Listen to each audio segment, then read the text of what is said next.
KCR BRS పార్టీని బీజేపీలో విలీనం చేసిన తర్వాత ఆయనని గవర్నర్గా పంపాలనేది ఒక చర్చ జరుగుతున్నట్టుగా మనకు సమాచారం ఉంది.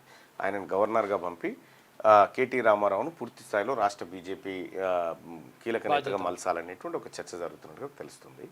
అయితే వాస్తవానికి కేసీఆర్ సరే మంచి ఉద్యమకారుడు, మంచి ఉద్యమకారుడు.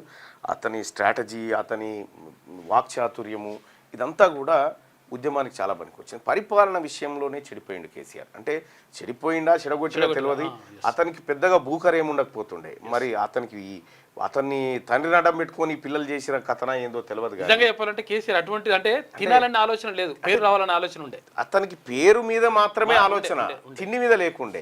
అతన్ని చెడగొట్టిరు, ఈ కొడుకు బిడ్డ కలిసి చెడగొట్టినట్టు అనిపిస్తా ఉంది.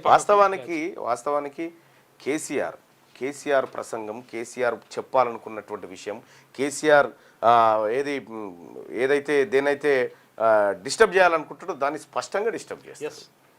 ఆ విషయంలో కేసీఆర్ ఆయన వ్యక్తిగతంలో విషయంలో అంటే ఆయన ఉద్యమకారుడుగా 100% 100 మార్కులు వేయచ్చు.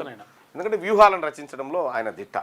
కానీ అటువంటి నాయకుణ్ణి కొడుకు బిడ్డ అల్లుడు కలిసి మొత్తం సర్వనాశనం చేసి తెలంగాణ రాష్ట్రానికి ఒక గొప్ప పేరు ప్రఖ్యాతులు తీసుకురాగల ఆలోచన కేసీఆర్కు ఉన్నప్పటికీ ఈ పొరగాలే జడగొట్టినట్టు అనిపిస్తూ ఉంది. ఇప్పుడు పార్టీని విలీనం చేస్తే సో కేసీఆర్ నిజంగా వాస్తవానికి కూడా తను ఈ పార్టీని నిర్మించుకుంటూ చాలా కష్టపడు.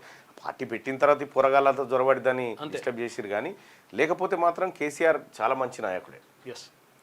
కేసీఆర్ ఆలోచనలో ఎప్పుడు కూడా ఈ చిల్లర పనులు చేయాలని లేకుండే. ఏది ఈ కాంట్రాక్ట్లు నలిసి ముసలాయనను బాగా ఇబ్బంది పెట్టినట్టయితే కనిపిస్తూ ఉంది.